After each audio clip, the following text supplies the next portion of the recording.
नमस्कार दोस्तों, आप देख रहे हैं हुंकार 24/7 और मैं आपके साथ इमरान। पूर्वी दिल्ली घोंडा के भजनपुरा में हाजी यासीन, नासिर अली और उनके दोस्तों द्वारा इदरीसी समाज के जिम्मेदार लोगों के प्रयासों से एक बड़े पैमाने पर मीटिंग रखी गई। यह मीटिंग इदरीसी समाज की शादियों में हो रहे बेफजूली खर्चे को लेकर की गई। इदरीसी समाज की शादियों में आजकल बहुत ही खर्चे किए जा रहे हैं, जो कि इस्लामिक और गैर जरूरी सामाजिक बुराई है। समाज में इस बुराई की रोकथाम करने के लिए सोमवार को दिल्ली, एनसीआर व यूपी में कई इलाकों में जिम्मेदार लोगों को आमंत्रित कर उनका इस बुराई को रोकने के लिए उनका मशवरा मांगा गया। बता दें कि इस मीटिंग में शादियों में हो रहे बेफिजूल खर्चे जैसे शादी से पहले सगाई, चूड़ी पहनाना, लाल खत की रस्म, हल्दी, दहेज के नाम पर दावतें का होना, शादियों में ज़रूरत से ज़्यादा खाने की चीज़ें, शादी के दौरान दहेज में की लिस्ट को पढ़ना, नगद रकम की बुलंद आवाज़ लगवाना, दहेज की गाड़ी गेट पर खड़ी करना, डीजे, आतिशबाजी, बैंड बाजे का इस्तेमाल करना, लड़की लड़के के नाम पर ज़्यादा लोगों का आना जाना, शादी के बाद चाला, भेली, छूचक के नाम पर दावतें और यहाँ तक कि मैयत में कड़वी रोटी व बिरयानी व गोश्त का खाना देना, कब्रिस्तान में खाने की आवाज़ लगाना और भी कई बुराई जिनकी रोकथाम के लिए यह मीटिंग रखी गई ताकि समाज से इस बुराई को ख़त्म किया जा सके। इस मीटिंग में जिम्मेदार व सम्मानित लोगों ने इस मंच के माध्यम से अपने अपने विचार रखे और इनकी रोकथाम के लिए उपाय व सुझाव बताए। आइए आपको दिखाते हैं भजनपुरा से महेंद्र आर्या की इदरीसी बिरादरी के लोगों से क्या बातचीत हुई। इस वक्त हम मौजूद हैं पूर्वी दिल्ली के भजनपुरा इलाके में। आपको बता दें, यहाँ पर इदरीसी समाज की एक बहुत बड़ी पैमाने पे यहाँ पे मीटिंग की गई है शादियों में फिजूल खर्ची को लेके। आइए हम बात करते हैं यहाँ पे इदरीसी बिरादरी के समाज के लोगों से कि आखिर ये मीटिंग बुलाने का क्या मकसद रहा उनका। आज का जो आपकी जो मीटिंग बुलाई है आपने इदरीसी समाज के बड़े पैमाने पर, आखिर किस संदर्भ में, किस मीटिंग में, क्या एजेंडा रहा आपकी इस मीटिंग का? हमारा मीटिंग बुलाने का जो मकसद था वो बिरादरी में और समाज में बढ़ रही कुरीतियाँ और बुराइयाँ, जो जैसे जैसे समाज में पैसे का उसका चलन बढ़ा है उसी तरह बिगाड़ भी बढ़ा है। इतनी नई रस्में पैदा हो गई हैं कि उन रईसों के चक्कर में गरीब लोगों की बेटियां घर बैठी हैं। हमें समाज सुधार में करना, उन बुराइयों पर पाबंदी लगाने के मकसद से हमने नुमाइंदों को बुलवाया और इसके बाद एक बहुत बड़ी पंचायत करने वाले हैं एनसीआर दिल्ली और ये बहुत 10-20 जिले का। हम पहले भी इसमें करते रहे लेकिन अब पिछले 2-3 साल से पंचायत नहीं हुई। इसी 2-3 साल में बिगाड़ बढ़ गया, तो उसको रोकने के लिए हमने आज ये नुमाइंदे बुलाए और हमने इसमें जो अपना ये हमने कितना ये 23 सूत्री प्रोग्राम रखा है और वो एजेंडा पढ़ के सुना कि हम किन किन मुद्दों पे आगे वाली पंचायत करेंगे। तो उस पंचायत के लिए हमने लोगों से सहमति ली है। ये जो हमने ये मुद्दे तय किए हैं इनका कानून तो बड़ी पंचायत के आने के बाद उनसे सहमति लेकर बनेगा और हम इसे सख्ती से लागू करेंगे। जो आपने 23 मुद्दे आप बता रहे हो, जो आपने यहाँ पे पंचायत के माध्यम से लोगों के बीच में रखी, इदरीसी बिरादरी समाज के लोगों के बीच में आपने रखी, तो इस जो आपके 23 मुद्दे हैं इनको समाज तक पहुँचाने के लिए और आगे बढ़ाने के लिए, लाखों लोगों तक पहुँचाने के लिए आप क्या करेंगे? हमारे पास एक समिति है, हमारी एक अंजुमन है जो सुधार से अंजुमन तालीम और तरक्की इदरीसी बिरादरी रजिस्टर्ड है, दिल्ली से रजिस्टर्ड है। वो है तो कहने के लिए नेशनल उसमें, लेकिन वो हमारा एनसीआर और ये दिल्ली और ये आसपास के जो ज़िले हैं उनमें बहुत ज़्यादा इसका दखल है। हम इस कमेटी के माध्यम से पंचायत बुलवाएंगे, फिर पंचायत में इसको लिखा पढ़ी सब कहते हैं। ये आज वाला एजेंडा हम सबको देंगे, अभी इसकी कॉपी हम सबको उपलब्ध करा देते हैं सारे लोगों को, और फिर इसका माध्यम एक हम इसको सख्ती से पालन कराएंगे। अगर कोई समाज में आदमी इन सारे चीज़ों के खिलाफ चलेगा तो हम उसको पाबंद करेंगे। आज के जो मुद्दे हैं इसको आप सीधे के सीधे बड़ी पंचायत को भेज देंगे या उसके बाद भी आगे भी आपके द्वारा कोई पंचायत होगी? अब हमारा सिर्फ एक काम रह गया है कि हम पंचायत की जगह तय करेंगे कि ऐसी जगह पे पंचायत हो जहाँ ट्रांसपोर्ट का साधन सभी के लिए हो और इतनी बड़ी जगह हो जहाँ सारे लोग 10-5 आदमी बैठ सके। उसका एजेंडा तय करके हम लोगों को सूचना भेजेंगे, कुछ फ़ोन से सूचना देंगे, कुछ डाक से देंगे, कुछ लोग एक दूसरे को जाके बताएंगे। ब्याह शादियों में उसका ऐड करेंगे बहुत ज़बरदस्त तरीके से। शादियों में भीड़ ज़्यादा होती है तो अपनी बात हम रख देंगे, फला दिन की पंचायत है, हैंडबिल बंटवा देंगे। और हमारे लोगों का ये है एक दूसरे से लगाव कि तमाम लोग लोग हमारे एजेंडे में मैसेज देने के बाद आ जाएंगे। इस बड़ी पंचायत में जो आप यहाँ आज जो पंचायत यहाँ पे हुई है आप लोगों की इदरीसी समाज की, इस पंचायत में जो लोग आए हैं कहाँ से आए हुए हैं? जो इस वक्त आए हुए हैं इस वक्त दिल्ली, हरियाणा, बुलंदशहर, गौतम बुद्ध नगर, गाजियाबाद और ये अपना जो बागपत, मेरठ, मवाना, सरदना, मुजफ्फरनगर, ये एनसीआर के लोग और उसमें प्रतिनिधि आए हैं। हमने प्रतिनिधि 2-2, 3-3 लोगों के हिसाब से बुलाया। जो बड़ा शहर है वहाँ से 5 लोग बुलवाए और जहाँ छोटा शहर है वहाँ से 2 लोग बुलवाए।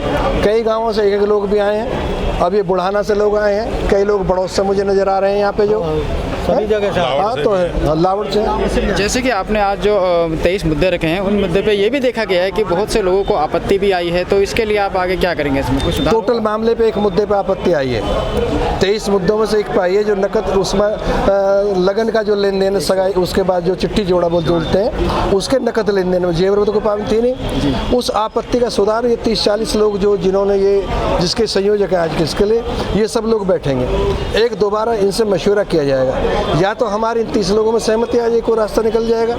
अगर रास्ता नहीं निकलेगा तो हम बड़ी पंचायत के सामने रखेंगे। अगर पंचायत पास कर देगी तो कानून बन जाएगा, वरना हम उसे हटा देंगे। इदरीसी समाज के लिए कोई संदेश दो जो आप हमारे चैनल के माध्यम से उनको देना चाहते हो?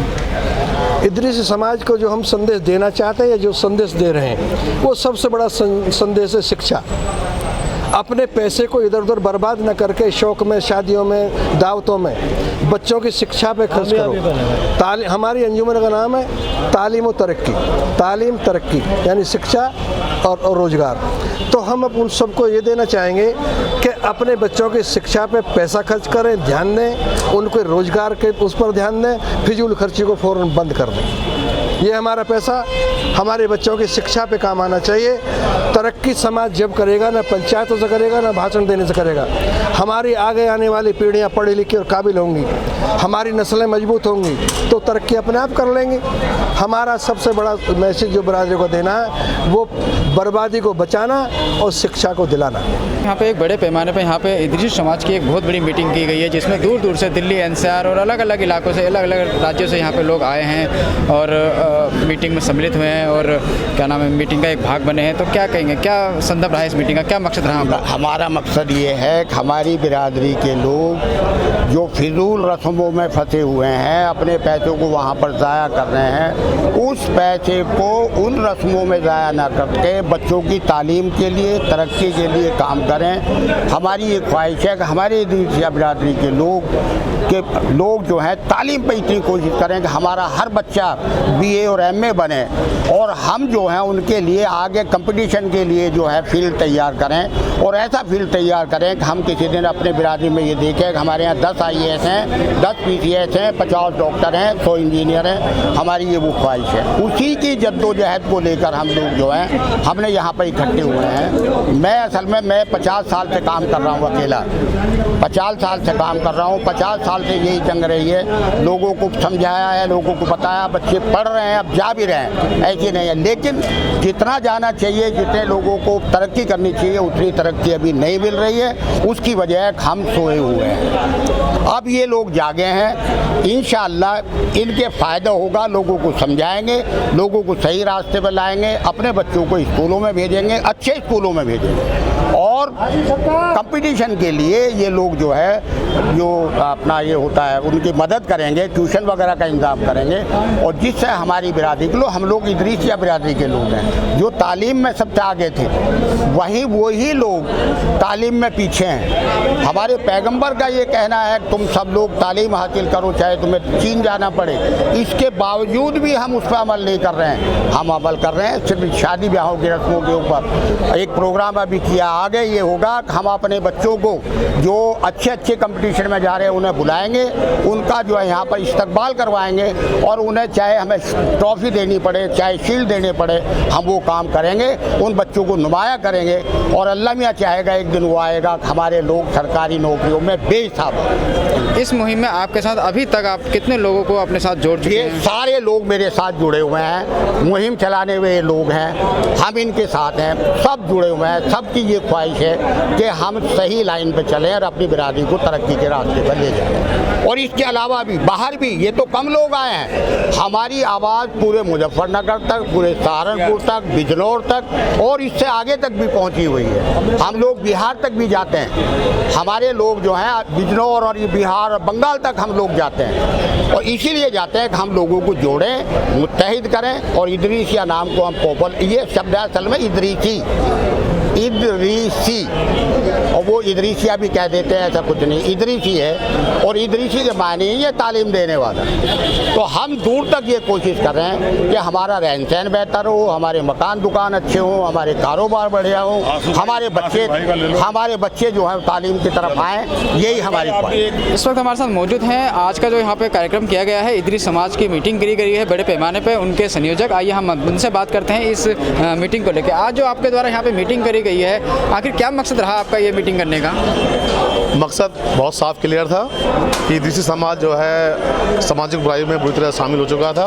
वो सामाजिक बुराइयाँ खास तौर पे शादियों के खर्चों को लेकर थी, शादी से पहले रस्मों को लेकर थी, सगाई, चूड़ी, हल्दी वगैरह। इसीलिए हम लोग यहाँ इकट्ठे हुए थे और मैसेज क्लियर हम लोगों ने दिया। मैसेज ये दिया कि ये जो खर्चा हम एक्स्ट्रा कर रहे हैं, फिजूल खर्ची कर रहे हैं रस्मों के रिवाज के नाम पे, शादियों के नाम पर, इसको बेटियों की तालीम में लगाएं, बच्चों की तालीम में लगाएं, बेटों के रोजगार में लगाएं, बेटों के शिक्षा में लगाएं, जिससे वो बेहतर से बेहतर शिक्षा हासिल कर सकें। अभी हमारा इदरीसी समाज सिर्फ चंद लोग ही डॉक्टर्स और इंजीनियर्स वगैरह हैं, सिर्फ चंद उंगलियों में गिन सकते हैं। लेकिन मैं सोचता हूँ कि ये जो फिजूल खर्ची का पैसा है, 20 लाख 50 लाख खर्चा जो हो रहा है, यही बच्चों की शिक्षा पर लगाएंगे, कारोबार में लगाएंगे, तो इदरीसी समाज एक बेहतर ज़िंदगी जिएगा। जो आज असमानता है इदरीसी समाज में, उस समानता के दौर में बदल जाएगी। आप देखेंगे आने वाले 8-10 सालों में इदरीसी समाज में बहुत ज़्यादा तादाद में बच्चे, बेटियां, बेटे डॉक्टर्स बनेंगे, इंजीनियर्स बनेंगे, वकील बनेंगे और IPS बनेंगे और बड़े बड़े ओहदों पर बैठे मिलेंगे आपको। तो इसका तरक्की का रास्ता हम लोगों ने ये खोजा है कि शादियों की फिजूल खर्ची रोककर हमें जो है बच्चों की शिक्षा पर लगाना है। आज का मैसेज हमारा क्लियर था और हमने लोगों को पहुँचाया। को लेकर हम यही कहेंगे कि इससे बिरादरी की नाराज़गी है और जो गरीब हमारे तबके के लोग हैं उनकी बच्चियों के लिए परेशानियां हो रही हैं, क्योंकि उनके रिश्ते कोई आसानी से नहीं ले पाता है। इसलिए ये फजूल खर्ची बंद करेंगे इंशाअल्लाह ताला। पूरी कोशिश में हम लगे हुए हैं और करते रहेंगे। ये इसको ख़त्म करने की पूरी मुहिम चलाएंगे। तो हाजी जैसे इन्होंने, ये कब तक बंद हो जाएगा? देखो, इसमें थोड़ा टाइम लगेगा, मगर इंशाअल्लाह पाबंदी आ जाएंगी तो ये ऑटोमेटिक बंद हो जाएगा। जैसा कि अभी हाजी जी ने बताया कि जो ये मीटिंग हुई है, जो आज इदरीसी बिरादरी इकट्ठी हुई है और जो ये बेफजूल खर्चा कर रहे हैं, इसको रोकने के लिए ये मीटिंग की गई है। और अभी जो हमने हाजी जी से बात की है, तो इस पर सबको अंकुश लगाना चाहिए, बेफजूल खर्चे जो हो रहे हैं। हम कोशिश कर रहे हैं यही कि इस पे अंकुश लगाया जाए और अपने लोगों को भी, और बिरादरी के सभी लोग अपने हैं, सबको प्यार से जैसे भी होगा पहले समझाने की कोशिश करेंगे, फिर बड़ी मीटिंग करके उसमें ये पाबंदियां लगाएंगे। जैसे हाजी जी ये बेफजूल खर्चे होते हैं, जोड़ा लाओ, और ये सब बंद हो जाएगा। और जो गरीब लड़की है उनका क्या होगा? हाँ, उसी वजह से कि जो गरीबों के लिए परेशानियां हो रही हैं, उन परेशानियों को दूर करने के लिए ये सब कुछ किया जा रहा है। जैसा हमने देखा है, जोड़े में अलग चढ़ावा होता है और वैसे लेने देने में अलग होता है। जी जी, ये इतने खर्चे होते हैं, जो गरीब लोग हैं वो कैसे कर पाएंगे? जैसे करोड़ों की शादी है, कोई गाड़ी दे रहा है, कोई 10 लाख की गाड़ी दे रहा है। उन्हीं लोगों को देखते हुए ये बिरादरी से जो बुराई है, इसको दूर करने की पूरी कोशिश में हम हैं और हमेशा मेहनत करते रहेंगे कि ये दूर हो। इदरीसी बिरादरी के जो फिजूल खर्ची हो रही है, इसकी मुहिम कम खर्च करने के लिए जो इसकी मुहिम चलाई जा रही है, इस मुहिम को आगे बढ़ाने के लिए आपकी तरफ से क्या कदम उठाए जाएंगे? ये देखिए जी, ये जो मुहिम चलाई है इदरीस बिरादरी की, ये हमारे जो हाजी यासीन साहब, सदर रजाक साहब, जो कमेटी के बड़ी बड़ी शादी करने वाले लोग थे, ये इन्होंने ही चलाई है। और ये बेचारों को बिरादरी फिक्र हुई तो इन्होंने ये काम उठाया। बिरादरी के जो अच्छे काम के लिए हम सब लोग उनके साथ हैं और इसके लिए पूरी कोशिश की जाएगी कि ये सच्चाई के साथ रहें। और सदर रजाक अहमद साहब जो दादरी से हैं, वो सदर ही हैं इसके, अभी कोई सदर नहीं है बिरादरी में, कोई माने ना माने वो सदर हैं। जो कमेटी के द्वारा जो फैसले किए जाएंगे, जो नियम और शर्तें लागू की जाएंगी और जो इन नियम शर्तों को नहीं मानेगा उसके विरुद्ध कमेटी की तरफ से क्या ठोस कदम उठाए जाएंगे? उसके लिए बिरादरी जो इदरीसी समाज है उसके लिए कठोर कदम उठाएगा। उसके लिए उसको समझाया जाएगा, उसको मनाया जाएगा। नहीं मानेगा तो उसका बहिष्कार किया जाएगा, उसको हटाया जाएगा, उसकी बात गलत कहेगा। मैं आपको 1 नंबर से एजेंडा पढ़ के सुनाता हूँ। जो रिश्ते से शुरुआत हुई, उस रिश्ते के शुरुआत से लेके और मैं विदा में होते बाहरी बातों में जाके अपनी बात खत्म कर दूँगा। किसी की भी रिश्ते की शुरुआत लड़की देखने के बाद होती है। ये रिश्ते जुड़ने की पहल है। लड़की पसंद हो जाने पर चूड़ी पहनाने के नाम पर जुट रही भीड़ जो आप देख रहे हो, बेटी देखने आएंगे चुपचाप और फिर बेटी को चूड़ी पहनाने आएंगे तो पूरी बारात आएगी। फिर फार्म हाउस लिया जाएगा, ये जगह ली जाएगी। मेरे रिश्तेदार, मेरे सगे समधियाँ बैठे हुए हैं। जब उन्होंने अपनी बेटी के यहाँ चिट्ठी पढ़वाई, चिट्ठी पढ़वाने से पहले मैंने को रोका और इसी माइक से यही खड़े होकर मैंने ऐलान किया, विरोध किया कि ये जो कुछ तमाशा ये गलत हो रहा है। जबकि मेरी समझी की बेटी थी, मेरा सगा रिश्तेदार, मैंने उसकी शुरुआत अपने घर से की। या सैकड़ों लोग उसके गवाह बैठे। इसके लिए हमें क्या करना है? लड़की पसंद हो जाने पर चूड़ी पहनाने के नाम पर जुट रही भीड़ नहीं होगी। सिर्फ लड़के वाले, लड़की वाले परिवार के सभी लोग, लड़का पक्ष का रिश्तेदार, कम से कम लोग लाने की कोशिश करेंगे। कोई पाबंदी नहीं है, लेकिन बेहतर हो कि दोनों परिवारों कम से कम लोग लाएं। क्या आपकी इस पे सहमति है? मैं दूसरे नंबर पे चल रहा हूँ। रिश्ता की बात तय हो गई। चूड़ी पहनाने के प्रोग्राम में कोशिश ये है कि वह बेटी वाले के घर पर ही हो। अगर जगह की कमी है तो पहले अपने आसपास खाली जगह में या गली में इंतजाम किया जाए। कोई फार्म हाउस, बारात घर या बड़ा टेंट में ना किया जाए। सादगी का ख्याल रखा जाए। आप मुझे एक मुद्दे को बताते रहो, क्या उसको आप प्रस्ताव को पास कर रहे हैं? ठीक है तो कह दें। हाँ ठीक है। मैं तीसरी बात कह रहा हूँ। लड़कियां देखने में दिखाने के बाद रिश्ते छोड़ने का चलन आम हो गया है। कई जगह तो चिट्ठी वापस हुई है, जो बहुत दुख है। जब बिचौलिया तय कराता है, उसके मकान को, बड़े मकान को देखकर, चाहे 20 साल 30 साल पहले बढ़िया कारोबार का टाइम बन गया हो, वो अंदाजा लगा लेता बड़ी गाड़ी देगा। जब पता लगे मोटरसाइकिल का मामला है और दूसरा कार वाला टकरा रहा है, तो चिट्ठियां आई हुई, पढ़वाई हुई या बिना पढ़वाई हुई, अगले दिन बेटी वालों के घर वापस पहुंच रही है। ऐसे 10 लोग यहाँ बैठे जो इस तकलीफ से मुबतला है। इसका इंजाम क्या हो? इसका इंजाम होगा ताकत से, इसका इंजाम होगा सजा से, इसका इंजाम होगा तुम्हारे बनाए कानून से। इसको मैं कह रहा हूँ, ये सारे मामले आएंगे तो बड़ी पंचायत में, लेकिन ये खास तौर पर बड़ी पंचायत में पेश किया जाएगा। और अगर किसी ने जालिमाना हरकत की तो तुमने अगर मदद की तो ऐसा इंतजाम किया जाएगा कि काम तो भूल जाएगा, रिश्तों को उतर जाएगा। अगर मुमकिन हो, मैं चौथे पॉइंट का रहा हूँ, अगर मुमकिन है तो दोनों पक्ष आपसी सहमति से रिश्ते की रस्म भी उसी वक्त निपटा लें। इससे वक्त और खर्चा दोनों की बचत होगी। किस वक्त? जब लड़की को देखना है, चूड़ी पहनाने की रस्म भी ये भी कर दें। लड़की पसंद है, जब भी उसको एक मिठाई का डब्बा दे दो, 2 रुपये दे दो या 10 किलो सोना दे दो, तुम्हारी हैसियत है। लेकिन जब तुमने लड़की पसंद कर ली तो बकाया क्या रह गया? बकाया रहेगा रिश्ते के पैसे भी अगर वहीं दे दिए जाए तो इससे बेहतर दूसरा नहीं होता। क्या बेहतर? 5वें नंबर का मामला, शादी में कोई डिमांड, गाड़ी वगैरह या कोई और है तो उसे रिश्ता करने या रिश्ता लेने से पहले तय कर लें।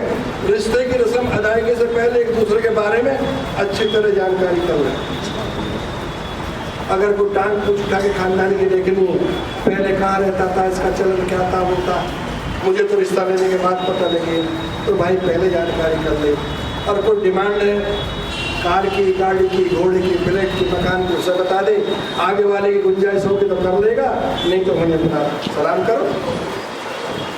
तो बेहतर कोई डिमांड है तो पहले बता दे, बाद में कुछ नहीं समझ आएगा। चिट्ठी लिखवाने की रस्म में कोई बाहरी भीड़ जमा नहीं करेगा, सिर्फ घर परिवार पड़ोस में बस्तीदार ही होंगे। मेरे ताल्लुकात मेरी बस्ती में मेरी बेटी की चिट्ठी लिखी जा रही थी, मैं अपने पड़ोसियों को बुलवाऊँ। मेरे कुलबे के लोग दूसरे मोहल्ले गाँव में रहते, मैं बुलवाऊँ। मेरे परिवार के हिस्सेदार जहाँ रहते तो मैं बुलवाऊँ। लेकिन चिट्ठी लिखवाने के लिए नवेड़ डाल दूँ। चिट्ठी दिल्ली लिखी जाएगी, दादरी लोनी से, फर्कनगर, पसोड़ा से रिश्तेदार जाएंगे, क्या बात चिट्ठी लिखी जा रही है। जिसके लिखे जा रही है वहीं दावत देगा कि मेरे परसों पड़ी जाएगी वहाँ फला में फार्म हाउस में, चिट्ठी परसों पड़ी जाएगी, आप सबको दावत है। जो यहाँ शरीक है उनकी दावत है, बाकी बस्ती में अपने रिश्तेदारों को देगा। पता लगे चिट्ठी पड़ी जा रही है, 500 आदमी है, 500 आदमी चिट्ठी पड़े जाने में, चिट्ठी तो लिखने में पता पड़ गई। तो चिट्ठी लिखने का एक सीधे सीधे बता दो, जो पहले पॉइंट था, सीधे बता दो, शादी तय कर दो। जब तुम्हारे कार्ड छपेंगे तो तुम्हारी शादी होगा, सबको पता चल जाएगा कौन सी दिन की शादी है। काहे का चिट्ठी पड़वा, चिट्ठी की रस्म होंगी, तरीके होंगे, उसको तुम्हें छूट दी जाएगी। लड़के वालों को ये सख्त हिदायत होगी कि वे चिट्ठी पढ़वाने के नाम पर कोई प्रोग्राम नहीं करेंगे। चिट्ठी अपने परिवार में, मोहल्ले की, बिरादरी में, पड़ोसियों की मौजूदगी में पढ़वाकर रस्म अदायगी करें। इसमें आपका क्या कहना?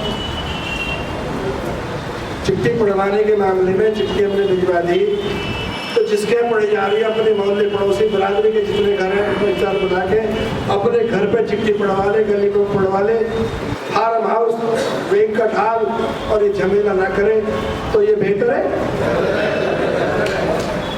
जब तक तुम बेहतर नहीं कहो मैं लगना मैं गलत कह रहा हूँ। मैंने कुछ कहा है और आपकी इसमें आवाज नहीं आई है तो फिर मेरा सवाल, फिर मेरा प्रस्ताव सही नहीं है, फिर वो बड़ी पंचायत में लाने के काबिल नहीं है। अगर कोई चीज़ गलत है तो तुम सबको अधिकार है फौरन खड़े होकर नकार देना कि इससे बदलाव करो, ये सही नहीं है, हम उसको हटा देंगे। क्योंकि हमने आपको थोपने के लिए नहीं, मशवरे के लिए बुलाया।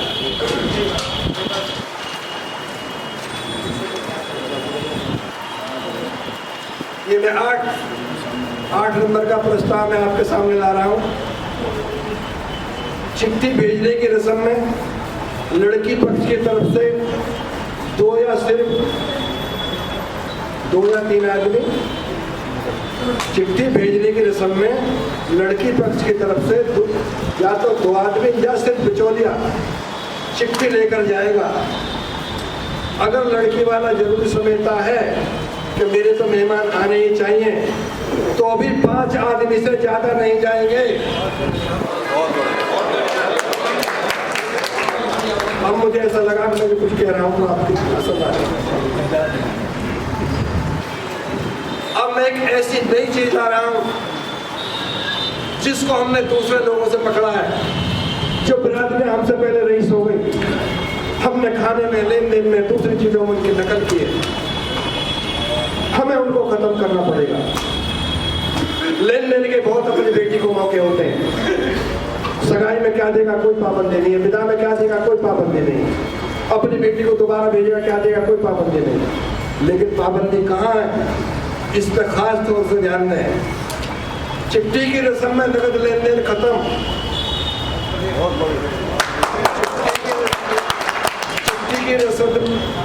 चिट्ठी की रस्म में नकद लेन देन खत्म होगा। सिर्फ 101 रुपया ही नकद रखा जाएगा। कपड़ा, जेवर, मिठाई आदि पर छूट रहेगी। ये गिफ्ट अपने बच्चे को दे रहे हो उसी खुशी में, कपड़ा, जेवर, मिठाई आदि पर छूट रहेगी। ड्राई फ्रूट की बाल्टियां, पैकिंग, फलों के टोकरे या अन्य दिखावे पर पूरी पाबंदी होगी। इसमें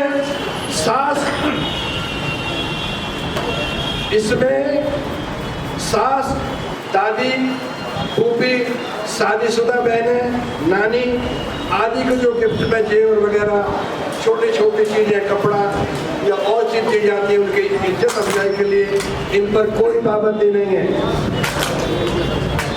इन चीजों में सास, नंद फूफी नानी दादी जो उनके घर में काबिल इज्जत एहतराम करने की वो हैं उनके परिवार के लोग, उनको गिफ्ट में आप क्या देते हैं, आपकी क्या हैसियत है, इसमें हमारी तरफ से कोई पाबंदी नहीं।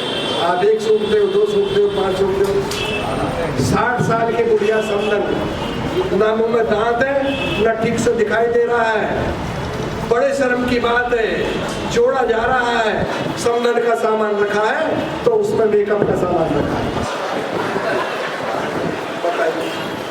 और मेकअप के सामान की भी आवाज लग रही, 5 जोड़े डब्बा पकाना, ये वो क्या करे, ना देने वाला सोच रहा है ना लेने वाला सोच रहा है। अरे क्या दे रहे हो उसे, तुम्हारी बेटियों को तो मना कर नहीं रहा, बुढ़िया को मेकअप का सामान दे रहे, सजा रहे हैं उसे। तो ये मैं आपने सुन लिया, दोबारा बताऊं सर। अब एक चीज बहुत जरूरी है, मैं ये 10 प्रोग्राम तो निकल के मैं तो 11 पे चला गया, इन्होंने तो मुझे 10 ही दिए। लड़की वाला भाई साहब एक रिक्वेस्ट है, 101 वाला वो हटा दो, 101 वाला चलेगा, उसको हटा दो, दे रहा हूँ जो मर्जी है, 101 का नाम बाद में टाइम तक 101 का हटा देंगे, नहीं अभी नहीं हटे, बंद हो जाए इसके लगा देंगे, यहाँ पे भी करेंगे 101 वो अपनी ऐसे से जो मर्जी दे देगा।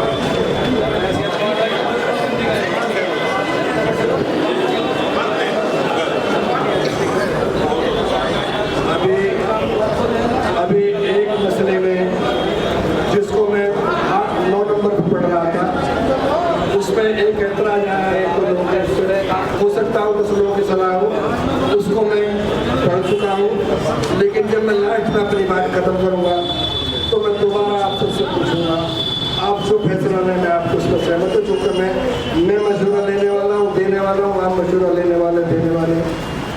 मैंने कहा कोई कानून नहीं बना है, कानून पंचायत बनाएगी।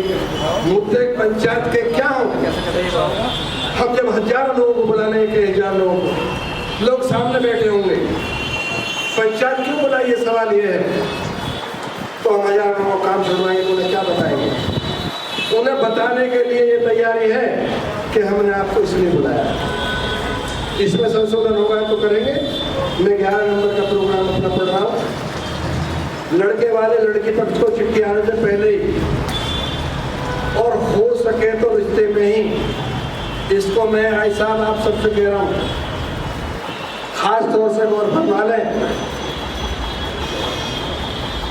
ध्यान से सुने, सोचने के कुछ सेकंड ले लें, और अगर सही है तो उसको हाँ कर दें, गलत है उसको बता दें, हटा देंगे, और गलत बात को भी अगर हम ना माने हटा देंगे तो फिर हम कुछ ठीक कर नहीं पाएंगे।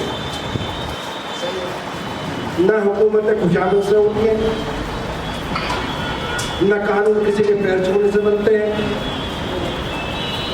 देखने में ही ऐसा लगता है,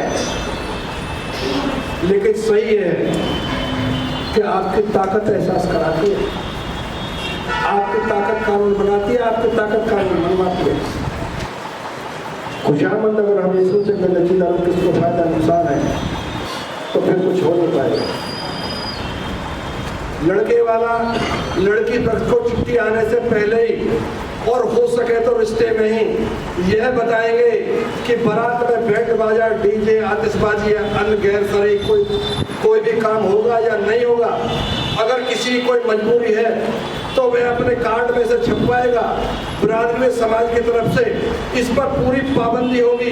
इसके बाद भी अगर कोई शख्स ऐसी हरकत करेगा तो उसकी शादी में बारात का पूरी तरह बाइकाट किया जाएगा। भूल से कुछ लोग ऐसी शादी में अगर पहुंच भी जाते हैं तो उस शादी में खाने का बहिष्कार करेंगे। इसका विरोध करते हुए वहां से चले आएंगे। आदमी गुमराह करता है, कार्ड बांटता है, करता है, जरूर आना सर साहब, आपको जरूर आना है, आप भाई जरूर आना है। जब हम वहाँ जाके बैठ जाते हैं, हम वहाँ खाना खा लेते हैं या खाने पे खड़े हो जाते हैं तो बाहर डीजे बजने लगता है, बाहर बाजा बजने लगता है, आतिशबाजी चलती है। हम बढ़िया मिठाई देख के, बढ़िया मछलियाँ देख के निगाह नीचे करके जैसा कि आपने इदरीसी समाज के लोगों को देखा और सुना, मीटिंग में 23 सूत्री मुद्दों पर चर्चा हुई और समाज के लोगों की सहमति भी बनी। अब इन मुद्दों को बड़ी पंचायत के समक्ष रखा जाएगा और एक कानून के रूप में लागू किया जाएगा। शादियों में बेफजूली खर्चों को बच्चों की शिक्षा व अन्य कामों में लगाया जाए और यदि किसी ने इन नियमों को नहीं माना तो उसके विरुद्ध पंचायत सख्त से सख्त कदम उठा सकती है। इसी तरह की तमाम खबरों के लिए बने रहे हुंकार 24/7 के साथ। धन्यवाद।